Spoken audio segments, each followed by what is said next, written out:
thank you for taking the time. Are you dialing in from Maryland? Yes, I am. I am here at my house in Baltimore right now. Not Townsend, No, Baltimore. not Towson. Yeah, I went to college in well, so Towson is technically in the city of in Baltimore, but I'm like in the city of Baltimore right now. So I ended up getting a house here pretty recently and have been living here for the past year. With plans to move, but we're still working on this. Cool. The reason I bring up your college is growing up on Long Island, your town was like basically Long Island Part Two. Oh my gosh. So yes, I actually think from the 4 years there, I might have picked up a slight Long Island accent. All my friends, like, well, people I met, like, were from Long Island. So I'm actually like planning on moving to New York City pretty soon. And I texted my one friend who's actually from Long Island, and I was like, "Hey, I think I'm moving, towards the city." And she, she lives like towards where the Long Island part is, but I'm moving towards like Brooklyn. Odds are that means that they're pushing you towards this part of New York City called Murray Hill, and we could talk offline about that one. I actually don't know much about the city. I just love the East Coast and I do a lot of work in LA, but I find myself loving New York City. So I'm like, why not give it a try?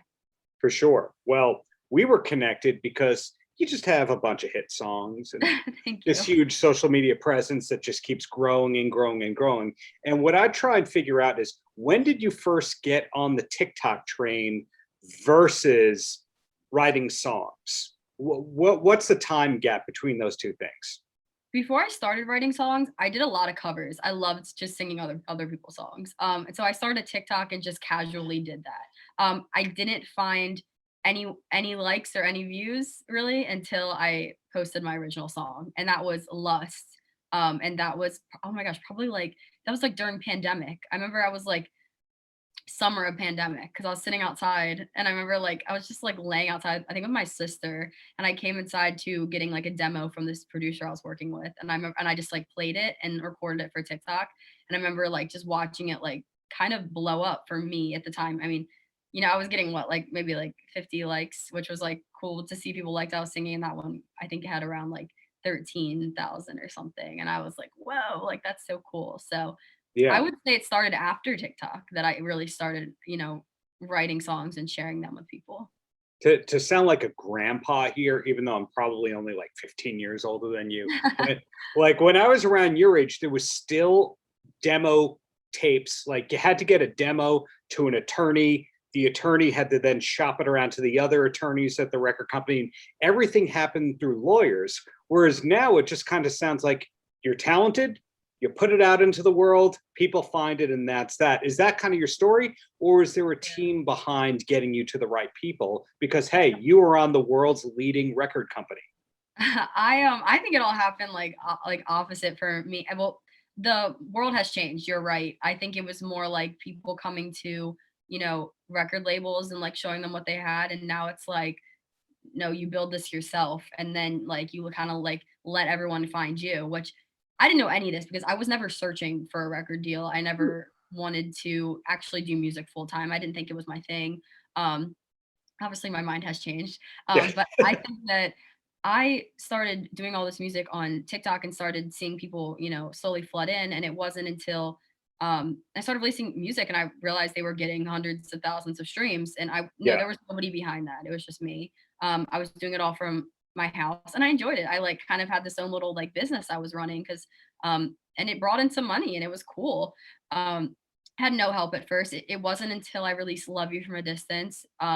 Independently. I had a producer that I knew from my hometown work on it, and it hit iTunes charts that day. And no, there was no press. I never put any money into promoting that song. All I did was post it on TikTok, and people went and they streamed it, and it did what it did. And that's when I started getting record labels and publishing companies and managers and everything hitting me at one time. And I have videos like of my Snapchat memories of me like stressed out of my mind because I was in nursing school and Yeah. I was like trying to like do all my work and show up at the hospital. And then like I would come home and I'd have one day off or something and I'd schedule like 6 record label meetings. And I was like, okay, I got to get all these through. And they would always start with, so do you want to sign a record deal? I was like, I don't know what I'm doing. Like, I just did this for fun. I totally didn't expect anything out of it. And now I'm like being handed these almost like career opportunities. And So I ended up having to make up my mind, and I did, and I said that to myself, if you find the team that you love and they believe in you and you feel that connection with them, and this is something that feels right, do it. And I ended up finding that team, and I love them, and I still do, and they're actually some of my close friends now. Mhm. And it's a very small team that's connected to obviously a much bigger team. But I love having that little group, and they're awesome. So I'm very happy with what I'm doing right now. I find that you could be the greatest performer, creative visionary ever, but not know how to take a meeting very well. When you were getting into the 6 meetings a day point, were you starting to love meetings and you had a real meeting pattern to you that, okay, well, I'm going to lead off with this, almost like a set list? No, I had no clue what I was doing. I just would hop on the meetings and I'd have my dad sit there with me because my dad loves music, but we weren't really like, we didn't know anything about the music industry. So it all just kind of, it was like a learning process. We'd hop on these record label meetings and we just listen. And a lot of it was kind of felt like dancing in circles. And then we realized after a while, like that record labels and publishing and the whole music industry, not just record labels, is a very much like elusive sort of thing. Like you don't Yeah. really know what's going on until like happens because you can't really plan anything with music. It's all up to the people. And so it's like it was just so confusing what was happening. And then it started to kind of make more sense. And then it just kind of happened all of a sudden where I was like, oh, I have this record deal and it's what I want now. So it was confusing. I would say I had no idea what I was doing. You had to learn what a product manager is and does. You learned about Still learning. synchronization rights and Yeah, and it was a lot. co-publishing. Yeah, and luckily my lawyer is, like, super nice, and she Yeah. helped me and my dad, like, really be able to understand a lot of this stuff, and understand what we were getting into because it's not just something you sign away, you gotta really know what you're doing and if it's the right people and everything, so it was a huge decision, and I still Yes. learn every day. I'm still learning, like, about, things that involve, you know, the business that I'm in. Right. But hey, back to you, back to the music here. Fake bitches. I feel so awkward saying that out loud. Like I can read it and then I say it out loud and go, oh, don't say that. Yeah. Was that always the title or is that a working title that you just kept? Now we started with the song, and as soon as that came out of our mouths, it was a couple real friends and a lot of fake bitches. And like, what else could you name the song? It's not as interesting as couple real friends. I mean, there are some like titles we like threw on a little bit, but it was always just like every demo. When you like do a demo with people, like they'll throw like just a title on it, even if you don't decide it. And it was just always fake bitches. And so like I was like, this flows the best. Obviously, it's been kind of weird promoting it because like it's like it's a total not okay cuss word to use, but it's true. And I think a lot of people use it, and I think it's just weird when it comes to like, I've never had an explicit song, so I've never had to do like radio edit or like anything like that. So we had to figure out how to do a clean version for this one, which was like totally new to me. So, but I love the song. I think it really shows off a different style that I have inside me. So it's I fun. haven't heard the radio edit. Is it Betches by any chance? Did he go No, that route? they were like, "What words do you want to put in this?" And I was like, "I have no clue because it's like it rhymes. It's literally Yeah. like what says like go get with it or something. Get with it. Like you can't rhyme anything else with that. So it would have sounded so weird if it was like get with it, talking through the T C, no, they don't mean it. Yeah. If it was like a lot of fake people, like it would have sounded so weird. So we just blocked it out. It's just like it's literally just like a noise or something.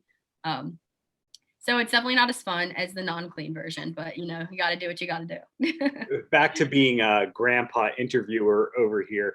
I remember growing up, you'd hear Rich Girl by Hall and Oates on the radio. And just like he says, it's a bitch girl. And you go, oh my God, no, on the radio? And nowadays, They like you can were. have a viral hit called Fake Bitches. So I think maybe you have to thank Hall and Oates or Rolling Stones or something like that for, get them dealing that problem so it Yeah, could be easier for you.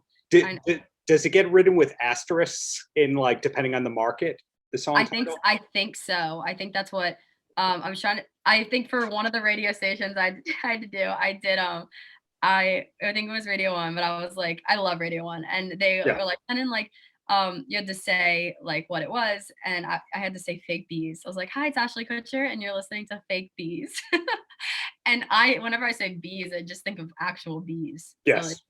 I don't know. It didn't sound right, but like I wasn't allowed to say bitches. So I'm guessing I'm allowed to say it here because you said it. So I said it. Yeah, yeah. Come on. Like, that's really gonna offend me. My whole day is gonna be ruined because the person says their song title, their art, their truth. We've Crazy all talk. heard the word. We've all heard it. Exactly. But that's just one of your songs that has got millions upon millions of streams. Favor What If I Could, Love You From a Distance. Mm. When was Fake Bitches written with relation to the other stuff? Was it one of the first things? Were there 25 songs written the same like 3 month period? No, so I actually went out to LA pretty recently and wrote that song. We wrote it a few months ago. And I've had all these songs kind of, that I wrote alone. And then we went to this LA trip and I like me being like the organized person who's so used to school, I had like all my notes ready to go. And I was like, these are the songs I have in my head, like these are ideas I want to write about. Um, and I actually wrote three to four songs on that trip to LA out of only 5 sessions that we're actually going to end up releasing. Yeah. So that was one of them.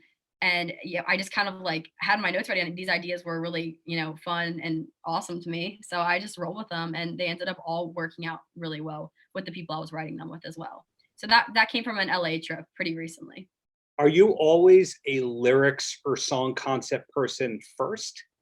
Yeah, I do. I start with concept, but I find myself like if I'm just playing sometimes, or it's so weird how ideas pop into my head. I'll be like walking around the house or like doing something random, and I'll just like say something to myself because I'm always talking to myself. Some people don't say they have a voice inside their head. My voice is always talking. So I write it all down. So a lot of times they just come randomly, and I'm like, this will be an awesome song. There are a few times where I've sat down and just kind of played basic chords and just kind of like talked some things out, and something just came out. I'm like, that'll be a good song. But more often than not, I have notes full of ideas and I just like need to write about those specific ideas. So definitely more of a lyric person. I don't sit down and produce a full song. Well, I don't produce anyways, but I don't sit down and like plan out a whole song before having a concept because like the concept is what leads the emotion of how the song's going to be produced. Hmm. So I wouldn't want to flip it the other way. Well, if I've done my research correctly, you have an EP coming out in early 2022. But Yeah. I'd have to imagine you've written like 30 songs at least in advance of that. So meaning you're kind of ready to have the next EP and the full length after that. Yeah, I've written so many songs, but I'm really trying to focus on a very cohesive like plan for my album. So and I do have ideas that I won't give away yet, but the EP is kind of like a discovery period of myself, and they have some of the old songs and some of the new. So it's a very like, here's me figuring myself out. I want the album to be very like, here's what I'm gonna write for this album, and this is the idea behind it. And while I have those like plans in my head, I want those to come next. So I've already started on that. But yeah, I'm ready to release so many songs, and I'd throw them out every week if I could. But I can't do that. So, When an artist has leftover songs, some people go, "Well, there's a reason they didn't make the album. They're not good enough." And then other people go, "I'm going to give them to my publisher and shop them around and let other so, people record them." Like I remember "Breakaway" by Kelly Clarkson was like an Avril Lavigne leftover.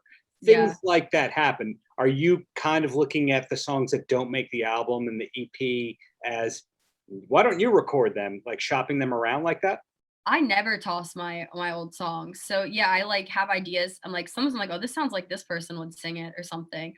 So they're on kind of the back burner for me, but like I wouldn't pitch a song that I don't think is good, but like I do have songs that yeah, I think other artists would do well on. And we are in the process of kind of like working on that as well because I am a songwriter and I love songwriting in general. So it would be my dream too to have, a cut on a lot of other people's songs. So I'm also working towards that. Hmm, cool. Well, I couldn't figure this out through simple Googling and reading press releases and that kind of thing. But what was the first musical artist you were super passionate about that made you even want to sing in the first place? Favorite artist. I'm trying to think like back in the day. I think I remember my friends will tell you this too. I went to a Demi Lovato concert, and this is always my first memory of like I like get really emotional at concerts. Like I can go to a most upbeat concert and I just like am so in awe of like the performer. I just think it's amazing, and it's like it's so cool to me, and I'm like, God, I want to do that, but I'm also like I'm in awe of you.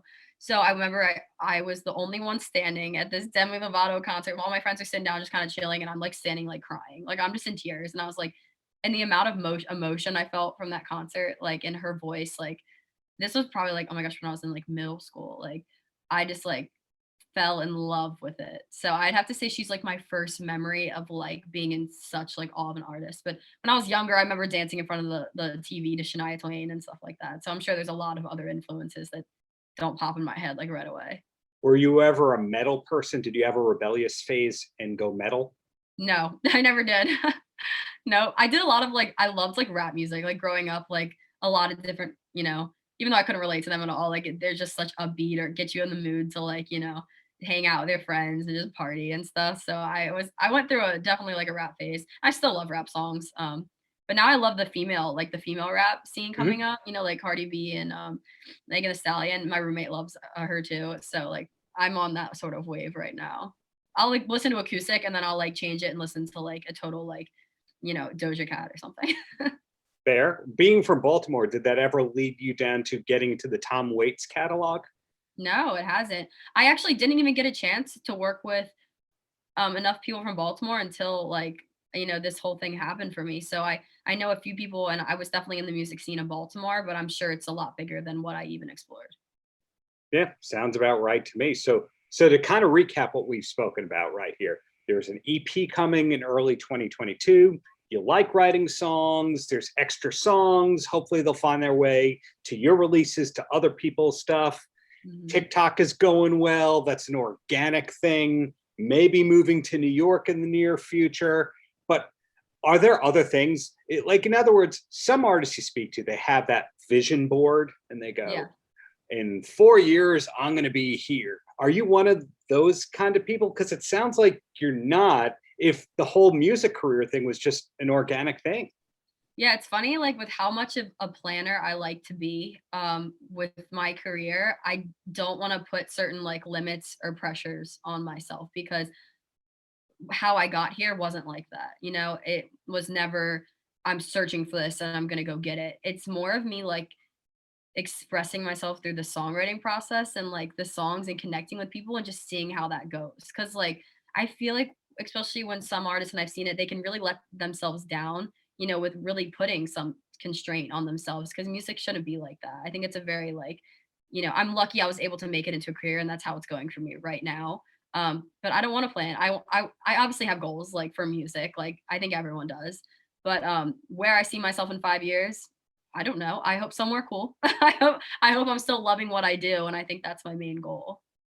So no wine vineyard brand. That's Oh, not well, obviously I have goal like visions and stuff, but I think we're still working on that because I'm so new to it. But I do love wine. So I always actually it's actually cool. something funny. I brought that up to my like agents like a while ago. I was like, I love wine. So maybe I'll do a brand, but I'm not even allowed to do that yet because I'm not even not I have to be 25 for that. So can't do that yet. I did not know that. Is that Yeah. that's also the age for the car rentals, right? Yes, I can't even rent a car. Well, I have to like pay extra to rent a car and stuff. So like it ends up working out. But no, there's a lot of things I love that I see myself, progressing with the future. I just started a little book club and I kind of hope that does well and we are able to read together and I'm able to kind of, talk to people through that. And we just read our first book. Well, I finished it. It's still going on through October. But there's a whole bunch of little things that I'm like finding out about myself. And I think you got me at the beginning process of it. So In the best of ways. Well, yeah. two more topics or questions, and then you're free. Well, at least free for me. And the first one is, if you talk to 10 artists, you're going to get 10 different takes on what's ahead for them in terms of touring. Some people are going, we're not going out until it's safe. And other people go, 2022 or 2023. And then other people go, we've been touring this whole time. What are you talking about? Where are you at? Are you looking at 2022 tour routing? Yeah, so for me, it doesn't even have to do with the pandemic. It's literally, well, I guess it may have delayed a few things, but has to do with me releasing the EP and being able to have like a body of work that I want to perform live. So I think we're planning on doing a few shows, hopefully beginning of next year, like as just me headlining. I'm hoping to hit some major cities and then hopefully a tour. Like I don't know if it's gonna end up me being supporting someone, which would be a dream to have, to support an artist that I love, or if it's going to be some smaller headlining shows, I'll take whatever the opportunities are that I can get. So I definitely think 2022 will be performing live. And I'm not going to say maybe, because I definitely will be performing live in 2022. How it's going to Cool. happen, we're not too sure yet, but Who other than knows? yeah. And then the last question, this might be the hardest question for you because every time I ask this, you get a, oh man, I can't remember. That's, do Okay. you have a TV recommendation you could pass on to someone who needs a new show to start? TV recommendation. I watch a lot of TV. Let me think. What's one? I've watched so many. I'm trying to think of like one of my favorite ones, like one that you can like binge watch. You is good. You is coming out again. Season 3 is coming out, I think like like a week from now. I I, recommend that one. I didn't know I that love was that soon. Okay. Yeah, I find there's this show called Sex Education that's on Netflix, and I've been watching that, and it's like that has a lot of good lessons in it. Like I actually think people should watch it, but it's definitely like the comedic, side of things. So right now, I'm gonna go with that one right now because I'm binge watching that one as we speak. Thank you so much for your time and really do hope to see you live in New York whenever anything is concrete, anything is known. Looking forward to that EP as well.